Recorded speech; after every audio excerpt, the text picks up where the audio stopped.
ईसाई समाज आज अस्तित्व के आर पार की लड़ाई लड़ रहा है।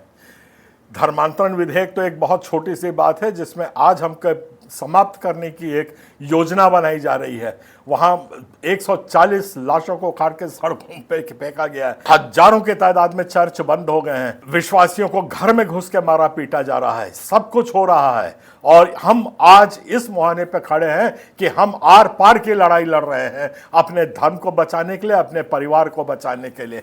ये धर्मांतरण का विधेयक जो आया है, ये हमारे ताबूत पे कील ठोकने का एक प्रयास है। ऐसे वक्त पर सीएनआई ने एक चिट्ठी दी है और राज्यपाल को कहा है कि हम इस धर्मांतरण विधेयक का समर्थन करते हैं। सीएनआई का मतलब वो कहना चाहते हैं कि आज पादरियों को जेल में डाला जाए, हमारा अस्तित्व मिटाया जाए, हमारी सब कुछ लूट लिया जाए। ये उस बात का समर्थन करते हैं। ये लोग उस बात का समर्थन करते हैं।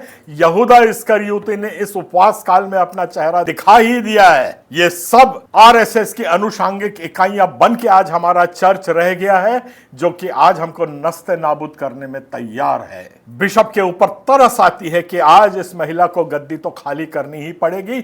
इसके बेशर्मी की हद सारी पार हो गई है। अब जनता इसको और नहीं स्वीकार करने वाली है।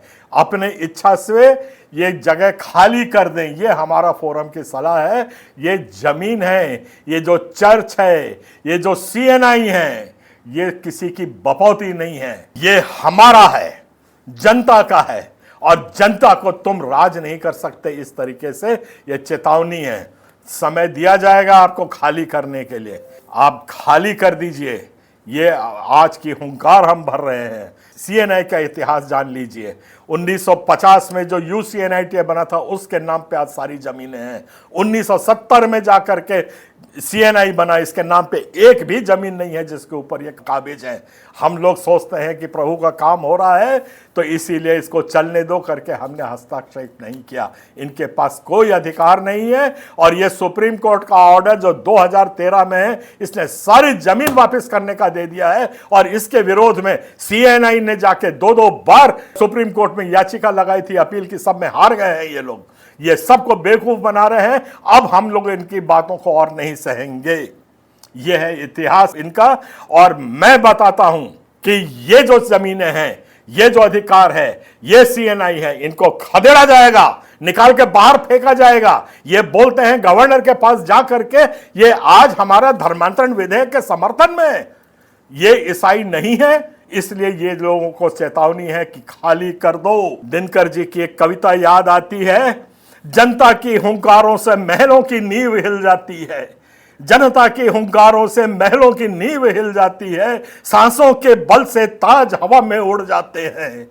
जनता को रोक सके ऐसा साहस समय में कहां है। जनता जिधर चाहती है काल उधर मुड़ जाता है। आज भाइयों और दोस्तों, आर पार की लड़ाई होगी। हम अपना हक पाके रहेंगे। फैसला आर पार का ही होगा। सिंहासन खाली करो, सिंहासन खाली करो। आज राज अभिषेक बिशप का नहीं होगा, विश्वासी का होगा। इस बात को मेरी आप लोग समझ लीजिए। हर किस्म की हम लोग लड़ाई लड़ेंगे, पर यह बात हम बर्दाश्त नहीं कर सकते कि आज यह मसीह की देह को बेचे और इस किस्म से जाकर के अपना एजेंडा हम पे लागू करे। एजेंडा तो हमको बहुत पाला था, पर इस माहौल में मैं दाद देता हूं आरएसएस को। मैं सच में बधाई देता हूं। आप सोचिए, आप एक मंदिर में घुस नहीं सकते हो और आरएसएस ने लाके अपना मॉडरेटर हमारे यहां बिठा दिया है। आरएसएस ने अपना सेक्रेटरी ला करके हमारे यहां पे भी बिठा दिया है, जो कुलाटी मारता है और गौशाला बनाने का हुक्म जारी करता है। और यह बिशप है जिसने अपनी आत्मीयता पूरा खो दी है। इसका कोई अधिकार नहीं है अभी यहां बने रहने का। ये इस लायक नहीं है कि यहां पे रहे। बिशप के लायक तो है ही नहीं। ये मर्दों के बीच में जा करके इफ्तार की पार्टी खाती है। फोटो देखिए, इसने हमारे गाउन की बेइज्जती करी है, हमारे विश्वास और धर्म की बेइज्जती करी है। हम इसको अब एक सेकंड भी बर्दाश्त नहीं करेंगे। जाए कितनी राजनीति करते हैं, आज जनता सब तैयार है।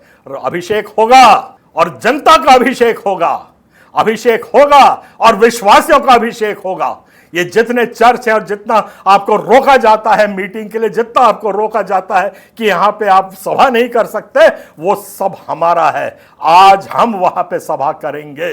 ये चेतावनी भी है, हुंकार भी है। जनता को रोक सको तो रोक लो। भाइयों, आप लोग मेरा सहयोग दीजिए। बहुत अच्छे से हम लोग लड़ाई लड़ेंगे। इनमें डरपोक लोगों में कोई दम नहीं है जो मसीह के विश्वास के सामने खड़ा हो सके।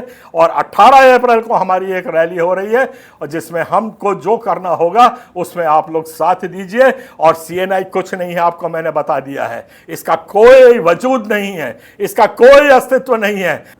इन सब शैतान जो आकर के घुस गए हैं हमारी कलीसिया में, इनको निकाल बाहर किया जाएगा। मैं आगे से लड़ूंगा, आप मेरे साथ आइए, यही मैं आह्वान करता हूं।